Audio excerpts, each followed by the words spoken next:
ആശ്വാസം നേടാം. ഹൃത്തിനുള്ളിൽ ജീവൻ നൽകും വചനം, തിരുവചനം. ദൈവപിതാവിൻ്റെ സ്നേഹവാത്സല്യവും ക്രിസ്തുവിൻ്റെ കൃപാകടാക്ഷവും പരിശുദ്ധാത്മാവിൻ്റെ നിറവും നിങ്ങളിൽ സമൃദ്ധമാകട്ടെ. ഒരുവൻ്റെ ജീവിതത്തിൽ ഒരുപാട് പ്രധാനപ്പെട്ട ദിവസങ്ങളുണ്ട്. എല്ലാ പ്രധാനപ്പെട്ട ദിവസങ്ങളിൽ നിന്നും ഏറ്റവും പ്രധാനപ്പെട്ട 2 ദിവസങ്ങൾ എടുക്കുക. എന്തായിരിക്കും അത്? നിശ്ചയമായും ആദ്യത്തേത് അവൻ്റെ ജനനദിവസം തന്നെയാണ്.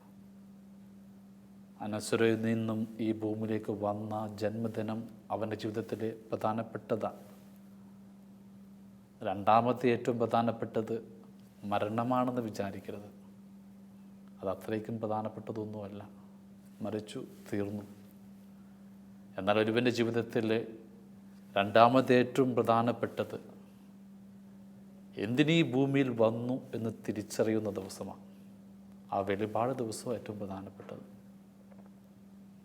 കോടാനുകോടി മനുഷ്യർ ജീവിക്കുന്നു, ജനിക്കുന്നു, കടന്നു പോകുന്നു, മരിക്കുന്നു. എന്നാൽ അപൂർവം ചിലർ മാത്രമാണ് ഈ ഭൂമിയിൽ എന്തിനു ജനിച്ചുവെന്ന തിരിച്ചറിവിൻ്റെ വെട്ടം കിട്ടിയവർ.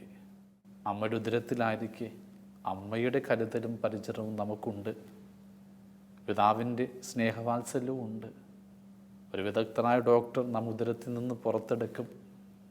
നേഴ്സിൻ്റെ പരിചരണമുണ്ടാകും. ബന്ധുമിത്താതെ ഒരുപാട് തീഷ്ണതയോടെ നമ്മുടെ ജനനത്തിന് വേണ്ടി പ്രാർത്ഥിക്കും. അതെ, ഒരുപാട് പേരുടെ സഹായം കൊണ്ടാണ് നാം ജനിക്കുന്നത്. നമ്മുടേതായിട്ടൊന്നുമില്ല. ആ ദിവസം നമ്മൾ ഓർത്തു വെക്കും. പലപ്പോഴും ആഘോഷങ്ങളുണ്ടാകും, കേക്ക് മുറിക്കും, നമുക്ക് സമ്മാനങ്ങളൊക്കെ തരും. കാരണം എല്ലാവർക്കും വിലപ്പെട്ടതാണ് ആ ജന്മദിനം. എന്നാൽ എന്തിനീ ഭൂമി ജനിച്ചു എന്നൊരു തിരിച്ചറിവ് നമുക്ക് വേണം. അത് ഏറ്റവും പ്രധാനപ്പെട്ട മറ്റൊരു ദിവസവും നമ്മുടെ ഇനിയുള്ള ജീവിതം മുഴുവനും അർത്ഥപൂർണ്ണമാക്കാൻ ഉചിതമായൊരു ദിവസവും അത്. പലർക്കും അതിന് തിരിച്ചറിവ് കിട്ടുന്നില്ല. വെറുതെ ജീവിച്ച് കാലം തീർക്കുകയാണ്. യേശു അവൻ്റെ 12ാമത്തെ വയസ്സിൽ ജെറുസലേം ദേവാലയത്തിൽ വെച്ച് സ്വന്തം മാതാപിതാക്കളോട് ഇങ്ങനെ പറഞ്ഞു, ഞാൻ എൻ്റെ പിതാവിൻ്റെ കാര്യങ്ങൾ വ്യാപൃതനായിരിക്കേണ്ടതാണെന്ന് നിങ്ങൾക്കറിഞ്ഞുകൂടെ? ഈ ഭൂമിയിൽ എന്തിനു വന്നു എന്ന തിരിച്ചറിവിൻ്റെ വെട്ടം 12 വയസ്സുള്ള യേശുവെന്ന ബാലനുണ്ടായി. അവനതനുസരിച്ച് ജീവിച്ചു, ജീവിതത്തെ ക്രമപ്പെടുത്തി. ഒടുവിൽ മരിച്ചപ്പോൾ അവൻ്റെ അവസാനത്തെ വാക്ക് പറഞ്ഞത് എല്ലാം പൂർത്തിയായെന്ന. ദൈവപിതാവിൻ്റെ കൽപ്പനകൾ പാലിച്ച് എല്ലാം പൂർത്തിയാക്കി മടങ്ങിയ ഏകമകനാണ് യേശു. ഈ ഭൂമിയിൽ നാം വന്നു, എന്നാൽ എന്തിനു വന്നു എന്ന തിരിച്ചറിവിൻ്റെ വെട്ടമുണ്ടോ? വിശുദ്ധ ഫ്രാൻസിസ് അസീസി ലോകത്തിൻ്റെ സുഖങ്ങളുടെ പിന്നാലെ പോയൊരു ചെറുപ്പകാലമുണ്ടായിരുന്നു. പ്രതാപങ്ങൾ സ്വന്തമാക്കാൻ യുദ്ധക്കളത്തിലേക്ക് പോയ യൗവനവും ഉണ്ടായിരുന്നു. എന്നാൽ പാതി വഴിയിൽ വെച്ച് അവനൊരു വെട്ടമുണ്ടായി. ഇതല്ല തൻ്റെ ഈ ഭൂമിയിലെ ജീവിതത്തിൻ്റെ അർത്ഥമെന്ന്. പിന്നെ അവൻ ദൈവത്തോട് ചോദിക്കുന്നുണ്ട്, lord, what you want me to do? കർത്താവേ, ഞാൻ നിനക്ക് വേണ്ടി എന്താണ് ചെയ്യേണ്ടത്? ദൈവത്തിൻ്റെ വെളിപാടനുസരിച്ച് അവൻ ജീവിച്ചു, ജീവിതത്തെ ക്രമപ്പെടുത്തി. പുതിയൊരു സന്യാസ സഭ ആരംഭിച്ചു. അനേകർ ആ സഭയിലേക്ക് വന്നു. സഭയുടെ വീഴ്ചയുടെ കാലത്ത് ഒരു താങ്ങായിട്ട് ഈ വിശുദ്ധൻ മാറി. ഒടുവിൽ മരിച്ചപ്പോൾ 2ാം ക്രിസ്തുവായി. ജീവിത നിയോഗം പൂർത്തിയാക്കി മരണക്കിടക്കയിൽ ആകുമ്പോഴും പറഞ്ഞു, ഒന്നും പൂർത്തിയായിട്ടില്ല, ആരംഭിക്കാനേ ഉള്ളൂവെന്ന്. അതെ, ബൈബിളിൽ ഒരുപാട് വ്യക്തികൾക്ക് ദൈവം ചില നിയോഗങ്ങൾ കൊടുക്കുന്നുണ്ട്. അത് മറ്റു പലരുടെയാണ് അവർക്ക് വെളിപ്പെട്ട് കിട്ടുന്നത്. പരിശുദ്ധ അമ്മ ഈ ഭൂമിയിൽ ജനിച്ചു എന്തിനെന്നതിൻ്റെ തെളിവ് കിട്ടിയത് ഗബ്രിയേൽ ദൈവദൂതനിലൂടെയാണ്. ഈ ലോകത്തിലെ മാനവരക്ഷയുടെ രക്ഷയ്ക്ക് വേണ്ടി ദൈവത്തിൻ്റെ പുത്രന് ജന്മം നൽകാനുള്ള നിയോഗമാണ് ഗബ്രിയേൽ ദൈവദൂതൻ ഈ മേരിക്ക് വെളിപ്പെടുത്തിയത്. നോക്കുക, ഈ ലോകം മുഴുവൻ പാപത്താൽ മലിനമായപ്പോൾ അതിൽ നിന്നും ഒരു ജനതയെ രക്ഷിക്കുവാനായിട്ട് ദൈവം തിരഞ്ഞെടുത്തത് നോഹയാണ്. അവൻ്റെ ജനനത്തിൻ്റെ അർത്ഥം അതായിരുന്നു. അവനൊരു പെട്ടകം പടന്നു, തൻ്റെ കുടുംബത്തെയും പ്രത്യേകം തിരഞ്ഞെടുക്കപ്പെട്ട സൃഷ്ടിജാലങ്ങളെയും അതിലൂടെ അവൻ രക്ഷിച്ചെടുക്കുന്നുണ്ട്. മോശ ഈജിപ്തിൽ എല്ലാ സൗഭാഗ്യയുടെ മധ്യ ജീവിച്ചപ്പോഴും അവൻ അറിയില്ലായിരുന്നു തൻ്റെ ജനനത്തിൻ്റെ പിന്നിലെ രഹസ്യം. കാലങ്ങൾ കഴിഞ്ഞ് അവൻ ഒളിച്ചെടി ദൈവത്തിൻ്റെ അഗ്നി കണ്ടപ്പോഴാണ് താൻ ഈ ഭൂമിയിൽ വന്നതിൻ്റെ നിയോഗ രഹസ്യം വെളിപ്പെട്ട് കിട്ടിയത്. ഈജിപ്തിൽ അടിമയായ ഇസ്രായേൽ ജനത്തെ മരുഭൂമിയിലൂടെ 40 വർഷം യാത്ര ചെയ്യിപ്പിച്ചൊടുവിൽ ഭക്തഭൂമിയിൽ എത്തിക്കുവാനുള്ള ചരിത്ര നിയോഗമാണ് അവനിലുണ്ടായിരുന്നത്. പഴയ നിയമത്തിൽ ജോസഫും അങ്ങനെ തന്നെ. സ്വന്തം സഹോദരങ്ങളോടൊപ്പം സ്വപ്നം കണ്ട് ജീവിച്ചപ്പോൾ അവൻ അറിയില്ലായിരുന്നു അവൻ്റെ നിയോഗം എന്താണെന്ന്. ഒരുപാട് തിക്താനുഭവങ്ങളുടെ കടന്നുപോയി. സ്വന്തം സഹോദരങ്ങൾ തന്നെ അവനെ അടിമയായിട്ട് വിറ്റു. ഈജിപ്തിൽ ജീവിച്ചു. ഒടുവിൽ അവന് തിരിച്ചറിവ് കിട്ടി. ക്ഷാമകാലത്ത് സ്വന്തം സഹോദരങ്ങളെ, കുടുംബത്തെ പൂർണ്ണമായിട്ട് രക്ഷിക്കുവാൻ വേണ്ടിയ ദൈവം അവന് നിയോഗം കെടുത്തന്നു. ഇതുപോലെ അനേകർക്ക് ഒരുപാട് നിയോഗങ്ങളുണ്ട്. ഈ ഭൂമിയിൽ എന്തിനു വന്നു എന്ന ആ നിയോഗം തിരിച്ചറിയണം. അതനുസരിച്ച് ജീവിതത്തെ ക്രമപ്പെടുത്തണം. ഒന്നോർത്ത് നോക്കുക, ക്രിസ്തു എന്തിനായി ഭൂമിയിലേക്ക് വന്നത്? മാനവരാശിയെ രക്ഷിക്കാനാണ്. സർവശക്തനായ ആ ദൈവം ഇതാ കാലിത്തൊഴുത്തിലേക്ക് വന്നു. നിസ്സഹായനായ ഒരു കുഞ്ഞിൻ്റെ നിർമ്മലതയിലേക്ക് വന്നു. ദൈവം അവൻ്റെ പരാശക്തി മറന്നു. എന്തിന്? മാനവരാശിയെ രക്ഷിക്കാനാണ്. ഒന്നോർത്തു നോക്കുക, ഈ യേശു മരുഭൂമിയിൽ പരീക്ഷിക്കപ്പെടുന്നുണ്ട്. സ്നാപക യോഹന്നാൻ്റെ മുമ്പിൽ വെറുമൊരു മനുഷ്യനെ പോലെ ജലസ്നാനം സ്വീകരിക്കുവാൻ മുട്ടുമിൽ നിൽക്കുന്നുണ്ട്. വിശന്നപ്പോൾ അത്തിവൃക്ഷത്തിൻ്റെ ചുവട്ടിലേക്ക് വന്ന് ഫലമന്വേഷിക്കുന്നുണ്ട്. ദാഹിച്ചപ്പോൾ സിക്കാർ കിണറ്റിൻകരയിൽ ഒരു സീയുടെ മുമ്പിൽ കരങ്ങൾ നീട്ടി നിൽക്കുന്നുണ്ട്. നികുതി അടക്കാൻ കാശില്ലാഞ്ഞിട്ട് 2 നാണയം 10 ദിവസം നിന്ന് കരം പറ്റുന്നുണ്ട്. അവൻ്റെ മുഖത്ത് തുപ്പുന്നുണ്ട്, കവളത്തടിക്കുന്നുണ്ട്.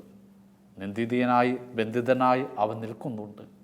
അങ്ങനെ 33 വർഷം ഒരു പാവം മനുഷ്യനെ പോലെ കടന്നുപോയ മണ്ണാണ് ഈ ഭൂമി. എന്തിന്? അവൻ്റെ ഉള്ളിൽ പിതാവായ ദൈവം കൊടുത്തൊരു നിയോഗവും പേറിയ അവൻ ഈ ഭൂമിയിൽ ജീവിച്ചത് മാനവരാശിയെ വീണ്ടെടുക്കാൻ, മനുഷ്യരുടെ പാപക്കടങ്ങൾക്ക് പരിഹാരം ചെയ്യാൻ. സത്യം പറഞ്ഞാൽ ക്രിസ്തു സ്വയം ദൈവമാണെന്ന് മറത്തില്ല 33 വർഷം. അതെ, സ്നേഹമെന്ന് വെച്ചാൽ സ്വയം മറക്കുന്നതാണ്. ഒരമ്മ, ഒരപ്പൻ സ്വന്തം സൗന്ദര്യവും ആയുസ്സും ഒക്കെ മറന്നുകൊണ്ട് സ്വന്തം കുടുംബത്തിന് വേണ്ടി ജീവിക്കുമ്പോഴാണ് അതൊരു സ്നേഹമായിട്ട് മാറുന്നത്. ഓർക്കുന്നത് ഒരു പഴയ കഥയാണ്. ജപ്പാനിൽ ബോധോദയം സംഭവിച്ചൊരു ഗുരുവുണ്ടായിരുന്നു. അദ്ദേഹം സിദ്ധനായിരുന്നു, കൃപയുള്ളവനായിരുന്നു, ബോധോദയം സംഭവിച്ചവനായിരുന്നു. എങ്കിലും ചില ചെറിയ കുറ്റങ്ങളൊക്കെ ചെയ്യും. അതൊളിപ്പിച്ച് വെക്കാൻ കഴിവില്ലാത്തതുകൊണ്ട് എപ്പോഴും പിടിക്കപ്പെടുകയും ചെയ്യും. അതുകൊണ്ട് തന്നെ ജനങ്ങൾ അദ്ദേഹത്തെ അത്രയ്ക്ക് അടുപ്പിച്ചില്ല. അധികാരികൾ സംശയത്തോടെ അയാളെ നോക്കി. എപ്പോഴൊക്കെ എന്തെങ്കിലും തെറ്റ് ചെയ്യുന്നുവോ പിടിക്കപ്പെട്ട് അയാൾ ജയിലിലും പോകും. ഓർക്കണം, 78 വയസ്സുള്ള അയാൾ ഏകദേശം 26 തവണ ജയിലിൽ പോയി. അവസാനമായിട്ട് ജയിലിൽ നിന്ന് പുറത്ത് വന്നപ്പോഴും അദ്ദേഹത്തിൻ്റെ സിദ്ധിയും കൃപയും ബോധോദയം അറിയാവുന്ന ശിഷ്യന്മാർ അടുത്ത് വന്നിട്ട് പറഞ്ഞു, നിങ്ങളിങ്ങനെ ചെയ്യരുത്. ഞങ്ങൾക്കറിയാം നിങ്ങളുടെ ശ്രേഷ്ഠത. നിങ്ങളുടെ ബോധോദയം മറന്ന് ഇങ്ങനെ കുറ്റങ്ങൾ ചെയ്ത് വീണ്ടും വീണ്ടും തടവറയിൽ പോകരുത്. അപ്പോൾ ആ ഗുരു ചിരിച്ചുകൊണ്ട് ശിഷ്യന്മാരോട് പറഞ്ഞു, ഞാൻ കുറ്റം ചെയ്ത് തടവറയിൽ പോകുന്നില്ല എങ്കിൽ പിന്നെ ആര് തടവറയിൽ പോയി അവിടെയുള്ള കുറ്റവാളികളെ ആത്മീയരാക്കും? ഞാൻ ഗുരുവാണെന്ന സത്യം മറക്കേണ്ടതുണ്ട്. എങ്കിലേ എനിക്ക് തടവറയിൽ പോകാനാകൂ, അവരെ വീണ്ടെടുക്കാനാകൂ. ഇത് തന്നെയാണ് മനുഷ്യാവതാരത്തിന് സംഭവിച്ചത്. ദൈവത്തിൻ്റെ പുത്രൻ സ്വന്തം പ്രതാപവും ദിവ്യതയുമൊക്കെ 33 വർഷം മറന്നു ഈ ഭൂമിയിലേക്ക് വന്നു. എന്തിന്? നമ്മുടെയൊക്കെ പാപത്തിന് പരിഹാരം ചെയ്യാനാണ്. സ്വയം മറന്ന് 33 വർഷം സാധാരണ ഒരു മനുഷ്യനെ പോലെ അവൻ ജീവിച്ചു. ഓർക്കണം, ഇതാണ് ഏറ്റവും വലിയ ചരിത്ര നിയോഗം. മാനവരാശിയെ വീണ്ടെടുക്കുവാൻ ദൈവം സ്വയം ഏറ്റെടുത്ത നിയോഗമാണത്. അങ്ങനെ ക്രിസ്തു തൻ്റെ നിയോഗം പൂർത്തിയാക്കി, എല്ലാം പൂർത്തിയാക്കി എന്ന് പറഞ്ഞ് മടങ്ങി. ഓർക്കുന്നത് റഷ്യയിലെ പഴയൊരു ചക്രവർത്തിയാണ്, നിക്കോളാസ് ഒന്നാമൻ. അവൻ്റെ ഒരു ചങ്ങാതി വന്നിട്ട് പറഞ്ഞു, എൻ്റെ മകനൊരു ജോലി കൊടുക്കണമെന്ന്. രാജാവ് തൻ്റെ ഒരു പട്ടാള ഗ്രൂപ്പിൻ്റെ പണകാര്യങ്ങൾ നോക്കുവാനായിട്ട് ആ മകന് നിയോഗം കൊടുക്കുകയാണ്. വിശ്വസ്തനായിരിക്കുമെന്ന് വിചാരിച്ചാണ് ആ പണകാര്യങ്ങൾ ഏൽപ്പിച്ചത്. എന്നാൽ അങ്ങനെയല്ല സംഭവിച്ചത്. ദുസ്വഭാവം ഉണ്ടായിരുന്നതുകൊണ്ട്, ധൂർത്തവൻ്റെ സ്വഭാവത്തിൻ്റെ ഭാവമായതുകൊണ്ട് കണക്കുകളിൽ പലതും പിശക് വന്നു. പട്ടാള ആവശ്യങ്ങൾക്ക് ഉപയോഗിക്കേണ്ട പണം അവൻ്റെ സ്വന്തം ആവശ്യങ്ങൾക്ക് അവൻ ഉപയോഗിക്കാൻ ആരംഭിച്ചു. സ്വാർത്ഥനായി ആഡംബരത്തോടെ അവൻ ജീവിച്ചു. കുറച്ച് നാൾ കഴിഞ്ഞു. കണക്കെടുപ്പിന് വേണ്ടി അക്കൗണ്ടർ വരുമെന്നൊരു വാർത്ത കിട്ടി. അപ്പോൾ അവൻ ആശങ്കയായി. കണക്കുകൾ കാണിക്കണം, തൻ്റെ കള്ളക്കണി പുറത്തു വരും. ഉടനെ അവൻ കണക്കുകളൊക്കെ നോക്കി ഒരു ഭീമമായ സംഖ്യ വീട്ടിയാൽ മാത്രമേ കണക്കുകൾ തയ്യാറാകൂ. പക്ഷെ അത് വീട്ടാനും അവൻ്റെ കയ്യിൽ കാശില്ല, എല്ലാം തൂർത്തടിച്ച് കളഞ്ഞിരിക്കുന്നു. അപ്പോൾ അവൻ തീരുമാനിച്ചു, അക്കൗണ്ടർ വരുന്നതിൻ്റെ തലേ രാത്രിയിൽ ആത്മഹത്യ ചെയ്യാം. നിരാശമൂത്ത് എല്ലാവരും ഉറങ്ങിയപ്പോൾ ആ മുറിയിൽ കണക്കുകളൊക്കെ അവൻ നോക്കി നിരാശയോടെ അവനവൻ്റെ മരണക്കുറിപ്പ് എഴുതി. ഒരുപാട് തെറ്റിലേക്ക് വീണു പോയി. എൻ്റെ തെറ്റ് തന്നെയാണ്, എന്നോട് ക്ഷമിക്കും, മാപ്പ് എന്നൊക്കെ പറഞ്ഞ് മുഴുവൻ കണക്കിൻ്റെയും അടയാളം എഴുതി ഒടുവിൽ അവസാനമായിട്ടൊരു സെൻറ്റൻസ് കൂടി എഴുതി, എ ഗ്രേറ്റ് ഡെപ്റ്റ് ഹു ക്യാൻ പേ. വലിയൊരു കടം ആർക്ക് വീട്ടാനാകും? ഇങ്ങനെ എഴുതി പെട്ടെന്ന് രാത്രിയുടെ വിജനതയിൽ അവൻ തളർന്നുറങ്ങിപ്പോയി.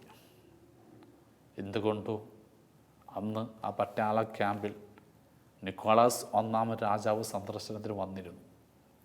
രാത്രിയിൽ അവൻ്റെ മുറിയിൽ മാത്രം വെട്ടം കണ്ടപ്പോൾ രാജാവ് വെറുതെ ആ മുറിയിലേക്കൊന്ന് വന്നതാണ്. ഉറങ്ങിക്കൊണ്ടിരിക്കുന്ന ആ ചെറുപ്പക്കാരൻ്റെ അടുത്ത് ഒരു പേപ്പർ, അതിലെന്തൊക്കെയോ എഴുതിയിരിക്കുന്നു. രാജാവ് അതെടുത്തൊന്ന് വായിച്ചു. അപ്പോൾ മനസ്സിലായി ഇവൻ്റെ കള്ളക്കണക്കുകളൊക്കെ. ഇവനെന്ത് ശിക്ഷ കൊടുക്കണമെന്ന് ആദ്യം രാജാവ് ഒന്ന് ചിന്തിച്ച്, പിന്നെ എപ്പോഴോ മനസ്സ് മാറ്റി താഴെ എന്തോ എഴുതിയിട്ട് ആ പേപ്പർ അവിടെ വെച്ച് രാജാവ് തിരികെ പോയി. കുറച്ച് നേരം കഴിഞ്ഞപ്പോൾ ഇവൻ ഉണർന്നു. ആത്മഹത്യ ചെയ്യുവാനായിട്ട് കൈ തോക്കെടുത്ത് തൻ്റെ പേപ്പറിലേക്ക് വെറുതെ നോക്കിയപ്പോൾ മറ്റാരോ എന്തൊക്കെയോ എഴുതിയിരിക്കുന്നു. അത് വായിച്ചു. എ ഗ്രേറ്റ് ഡെപ്റ്റ് ഹു ക്യാൻ പേ എന്ന വാക്കിൻ്റെ താഴെ നിക്കോളാസ്. രാജാവിൻ്റെ പേരാ. ഇവൻ ആശ്ചര്യപ്പെട്ടു. ഡോക്യുമെൻ്റുകളൊക്കെ നോക്കിയപ്പോൾ രാജാവിൻ്റെ അതേ ഒപ്പ് തന്നെയാണത്. ഇവന് സന്തോഷമായി. തൻ്റെ സങ്കടം തിരിച്ചറിഞ്ഞ് രാജാവ് തന്നോട് കരുണ കാണിച്ചിരിക്കുന്നു എന്ന വിശ്വാസത്തിൽ അവൻ കിടന്നുറങ്ങി. പ്രഭാതത്തിൽ ആ വിശ്വാസം അവനെ കാത്തു. ദൂതൻ വഴിത അവൻ വീട്ടേണ്ട കടങ്ങളുടെ അതേ സംഖ്യ അവന് സമാനമായിട്ട് കിട്ടിയിരിക്കുന്നു. സത്യം പറയട്ടെ, ആ ചെറുപ്പക്കാരൻ്റെ കടങ്ങൾ വീട്ടാൻ ആ രാജാവിനായി. എന്നാൽ മാനവരാശിയുടെ പാപത്തിൻ്റെ കടം ആര് വീട്ടും? അത്രമാത്രം വലിയ കടമല്ലേ മാനവരാശി വെച്ച് നീട്ടിയിരിക്കുന്നത്. വീട്ടി ക്രിസ്തു കാൽവരിയിൽ അവൻ്റെ അവസാനത്തെ രക്തം കൂടി ഈ മാനവരാശിക്ക് വേണ്ടി ഒഴുക്കിക്കളഞ്ഞുകൊണ്ട് അവൻ വീട്ടിയിട്ട് പറഞ്ഞു, ഇറ്റ് ഈസ് ഫിനിഷ്ഡ്, എല്ലാം പൂർത്തിയായി. ക്രിസ്തു ഈ ഭൂമിയിൽ വന്നത് അവനറിയാവുന്ന നിയോഗവും പേറിയ തൻ്റെ പിതാവിൻ്റെ കാര്യം വ്യാപൃതനായിരിക്കണമെന്ന് 12-ാം വയസ്സിൽ പറഞ്ഞ ക്രിസ്തു ഒടുവിൽ കാൽവരിയിൽ അത് പൂർത്തിയാക്കി. അവൻ്റെ പേരിൽ നാം ജീവിക്കുന്നു, അവനെ രക്ഷകനെന്ന് നാം ആരാധിക്കുന്നു. എങ്കിൽ ദൈവം നമ്മളുടെ ജീവിതത്തിൽ ഈ ഭൂമിയിൽ ഏൽപ്പിച്ച നിയോഗം നാം പൂർത്തിയാക്കുന്നുണ്ടോ? അതനുസരിച്ച് നാം ജീവിക്കണ്ടേ? തീർച്ചയായും അവരന് വേണ്ടി സ്വയം മറന്ന് ജീവിക്കുമ്പോഴാണ് ദൈവത്തിൻ്റെ കൽപ്പനകൾ നമ്മൾ പൂർത്തിയാക്കുന്നത്. യേശുനാഥൻ 33 വർഷം അവൻ്റെ ദൈവികത മറന്നുകൊണ്ട് ഭൂമിയിൽ മനുഷ്യനായി ജീവിച്ചത് കൊണ്ടാണ് ദൈവപിതാവിൻ്റെ കൽപ്പനകൾ പൂർത്തിയാക്കിയത്. നമുക്കും പൂർത്തിയാക്കാനാകണം. ചിലരങ്ങനെ ജീവിക്കുന്നുണ്ട് ഇപ്പോഴും. യേശു പറഞ്ഞില്ലേ, എന്നെ അനുഗമിക്കാൻ ആഗ്രഹിക്കുന്നവൻ സ്വയം വിസ്മരിച്ചുകൊണ്ട് കുരിശുമെടുത്തുകൊണ്ട് എന്നെ അനുഗമിക്കട്ടെ എന്ന്. സ്വയം മറക്കാനാകണം, വിസ്മരിക്കാനാകണം. സമർപ്പണ ജീവിതവും അഭിഷിക്ത ജീവിതവുമൊക്കെ അങ്ങനെയല്ലേ. സ്വന്തം ആയുസ്സും ജീവിതവും കുടുംബ ബന്ധങ്ങളുമൊക്കെ മറന്നുകൊണ്ട് അവരവർക്ക് വേണ്ടി ജീവിക്കുന്ന ത്യാഗമല്ലേ സമർപ്പണ ജീവിതം. ഒന്നോർത്ത് നോക്കുക. അതാ തെരേസ സ്വന്തം ലൊറേറ്റോ കോൺവെൻറ്റിൻ്റെ സൗഭാഗ്യം സുരക്ഷിതത്വവുമൊക്കെ മറന്നുകൊണ്ട് കൽക്കറ്റയിലെ പാവപ്പെട്ട മനുഷ്യർക്ക് വേണ്ടി ജീവിച്ചത് കൊണ്ടല്ലേ അമ്മ വിശുദ്ധയായത്. വിശുദ്ധ ഡാമിയൻ മൊറോക്കയിലെ കുഷ്ഠരോഗികൾക്ക് വേണ്ടി സ്വന്തം എല്ലാ സൗഭാഗ്യങ്ങളും മറന്നുകൊണ്ട് അവരുടെ മുറിവുകൾ വെച്ച് കെട്ടി അവരിൽ ഒരാളായപ്പോഴല്ലേ ആ ജീവിതം അർത്ഥപൂർണമായത്. ഗാന്ധിജി സ്വന്തം കുടുംബ ബന്ധങ്ങളൊക്കെ മറന്നു ഇന്ത്യയുടെ സ്വാതന്ത്ര്യത്തിന് വേണ്ടി സത്യാഗ്രഹത്തിൻ്റെ സഹനവടിയിലൂടെ കടന്നു വന്നു. അങ്ങനെ നമ്മുടെ രാഷ്ട്രപിതാവായി. ഈ ജീവിതത്തിൽ ഓർമ്മിക്കപ്പെടാൻ വേണ്ടി നമ്മൾ സ്വയം മറക്കണം. അതെ, ഓർക്കുക, യേശുനാഥൻ അന്ത്യത്താഴ സമയത്ത് ഇങ്ങനെ പറഞ്ഞു, എൻ്റെ ഓർമ്മയ്ക്കായി ചെയ്യാൻ. അതെ, ക്രിസ്തു തൻ്റെ ജീവിതത്തെ ഓർമ്മയ്ക്കായി നമുക്കായിട്ട് വെച്ച് നീട്ടി. ഓരോ ബലികളിലും നമ്മളത് ഓർത്തുകൊണ്ടിരിക്കുക. അവനെ ഭക്ഷിക്കുന്ന, അവനെ സ്വീകരിക്കുന്ന നമ്മളും ഈ ലോകത്തിൽ ദൈവപിതാവിൻ്റെ നിയോഗം പൂർത്തിയാക്കി ഓർമ്മിക്കപ്പെടാൻ വേണ്ടി, അർത്ഥപൂർണമാകാൻ വേണ്ടി ജീവിതത്തെ ദൈവത്തിൻ്റെ കരങ്ങളിൽ കൊടുക്കേണ്ടതുണ്ട്. ഓർക്കുന്നത് മറ്റൊരു കഥയാണ്. യേശുനാഥൻ കാലത്തൊഴുത്ത് പിറന്നപ്പോൾ അവൻ്റെ സന്നിധിയിലേക്ക് കിടക്കുന്നതും എത്തിയ 3 ജ്ഞാനികളുണ്ട്. അവർ സ്വർണവും മേറയും കുന്തിരിക്കയുമൊക്കെ കാഴ്ചയായിട്ട് സമർപ്പിക്കുന്നുണ്ട്. തിരികെ അവർ പോകുന്നു സ്വപ്നത്തിൽ കിട്ടിയ വെളിപാടനുസരിച്ച്. മറ്റൊരു വഴിയിൽ അവർക്കെന്ത് സംഭവിച്ചുവെന്ന് ബൈബിൾ ഒന്നും പറയുന്നില്ല. ചില ഐതിഹ്യ കഥകൾ പറയുന്നത് 2 പേർ സ്വന്തം നാട്ടിലേക്കും പിന്നെ ഭവനത്തിലേക്കും പോയെന്നാണ്. എന്നാൽ ഒരാൾ മാത്രം പാതി വഴിയിൽ വഴിതെറ്റിപ്പോയി. അവൻ്റെ വഴി അവൻ മറന്നുപോയി. കാരണം ഇതാ, വഴിയിൽ വെച്ച് കരയുന്നൊരു കുഞ്ഞിനെ കണ്ടു. ആ കുഞ്ഞിൻ്റെ അടുത്തേക്ക് ചെന്നപ്പോൾ ആ കുഞ്ഞിൻ്റെ മുഖം കുറച്ചു മുമ്പ് കാലത്തോട് താൻ ആരാധിച്ച ഉണ്ണീശോയുടെ മുഖം പോലെ.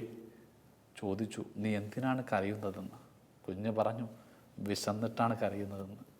ഉടനെ ആ മനുഷ്യൻ അടുത്തുള്ളൊരു ഭക്ഷണശാലയിൽ കയറി ആരും കാണാതെ കുറച്ച് ഭക്ഷണം മോഷ്ടിച്ച കുഞ്ഞിന് കൊടുത്തു. അങ്ങനെ ആ ജ്ഞാനി ആദ്യത്തെ കള്ളം ചെയ്തു, മോഷണത്തിൻ്റെ വഴിയിലൂടെ വന്നു. കുറച്ചുകൂടി മുന്നോട്ട് പോയപ്പോൾ ഒരു കുടിൽ കാണുകയാണ്. ആ കുടിലിൽ നിന്നും ദരിദ്രരായ ദമ്പതികൾ പുറത്തേക്ക് വരുന്നു. ആ ദമ്പതികളുടെ മുഖത്തേക്ക് നോക്കിയപ്പോൾ കാണുന്നത് കുറച്ച് മുമ്പ് താൻ ആരാധിച്ച മേരിയുടെയും ജോസഫിൻ്റെയും അതേ മുഖ സദൃശം. അവിടെ കഷ്ടപ്പാട് കണ്ടിട്ട് ഇയാൾക്ക് വീണ്ടും അസ്വസ്ഥത വന്നു.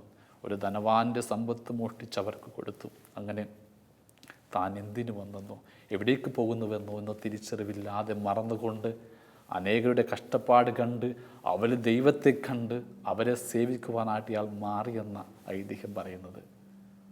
ഒരു ദിവസം ഒരു യാചകൻ എന്തോ കൊടുക്കുവാൻ വേണ്ടി മോഷ്ടിക്കുന്ന വേളയിൽ ഇയാൾ പിടിക്കപ്പെട്ടു. പടയാളികൾ ഇയാളെ പിടിച്ച് അധികാരിയുടെ മുമ്പിലേക്ക് കൊണ്ടുപോയി. അധികാരികൾ ഇയാളെ കുരിശിൽ തൂക്കിക്കൊല്ലാനായിട്ട് വിധിച്ചു. അങ്ങനെ കാൽവരിയിൽ കുരിശിൻ്റെ വിരിമാറി ഇയാൾ കിടന്നപ്പോൾ വെറുതെ അടുത്ത് കിടന്ന കുറ്റവാളിയിലേക്ക് നോക്കി. അപ്പോൾ കണ്ടു, അത് ക്രിസ്തുവായിരുന്നു. ക്രിസ്തുവിൻ്റെ മുഖം കണ്ടപ്പോഴാ ഇവൻ തൻ്റെ പഴയകാല ജീവിതത്തിൻ്റെ ഓർമ്മകൾ തിരിച്ച് കിട്ടിയത്. പണ്ട് കാലത്തൊഴുത്തിൽ യേശുവിനെ ആരാധിച്ച് മടങ്ങിയ താനാകട്ടെ സ്വയം മറന്ന് മറ്റുള്ളവർക്ക് വേണ്ടി ജീവിച്ചിപ്പോഴത് കുരിശിൽ കിടക്കുന്നു. അവൻ തൻ്റെ അടുത്ത് കിടക്കുന്ന ക്രിസ്തുവിനോടായിട്ട് അപ്പോൾ ഇങ്ങനെ പറഞ്ഞു, യേശുവേ, നിനക്ക് വേണ്ടി എല്ലാം മറന്ന് ജീവിച്ചവനാണ് ഞാൻ. അതുകൊണ്ട് പരദീസയിലായിരിക്കുമ്പോൾ എന്നെയും ഓർക്കണമേ. യേശു ഉടനെ പറഞ്ഞു, സത്യമായും നീ പരദീസയിലായിരിക്കും. ഇന്ന് നാം നമ്മെ തന്നെ മറന്ന് മറ്റുള്ളവർക്ക് വേണ്ടി ജീവിച്ചാൽ, ഈ ഭൂമിയിലെ നിയോഗം പൂർത്തിയാക്കിയാൽ നിശ്ചയമായും ദൈവം നമ്മൾ ഓർക്കും. പർദീസയിൽ നമുക്കൊരിടം കിട്ടുക തന്നെ ചെയ്യും. അതുകൊണ്ടാണ് ഓർമ്മിക്കപ്പെടാൻ എന്തെങ്കിലും ചെയ്യാൻ നാം ആഗ്രഹിക്കുന്നെങ്കിൽ സ്വയം മറന്ന് ചെയ്യുക. നന്മകൾ, ത്യാഗങ്ങൾ, അങ്ങനെ ഈ ഭൂമി നമ്മൾ എന്തിനു ജീവിച്ചു എന്നതിൻ്റെ അർത്ഥം വെളിപ്പെട്ട് കിട്ടട്ടെ. ജനനം വളരെ പ്രധാനപ്പെട്ടതാണ്. ഒടുവിൽ മരിക്കുമ്പോൾ ഈ ഭൂമിയിൽ എന്തിനു വന്നു എന്ന തിരിച്ചറിവിൻ്റെ വെട്ടം കിട്ടി മരിക്കാനാകണം. അപ്പോൾ മരണവും വലിയൊരു പ്രധാനപ്പെട്ട ദിവസമാകും. കാരണം മരണമല്ല, പർദീസയിലേക്ക് പ്രവേശിക്കാനുള്ളൊരു വാതായനമായി നമുക്ക് മാറും. അതിനായി ദൈവം നമ്മളെ അനുഗ്രഹിക്കട്ടെ. പിതാവിൻ്റെയും പുത്രൻ്റെയും പരിശുദ്ധാത്മാവിൻ്റെയും നാമത്തിൽ ആമേൻ.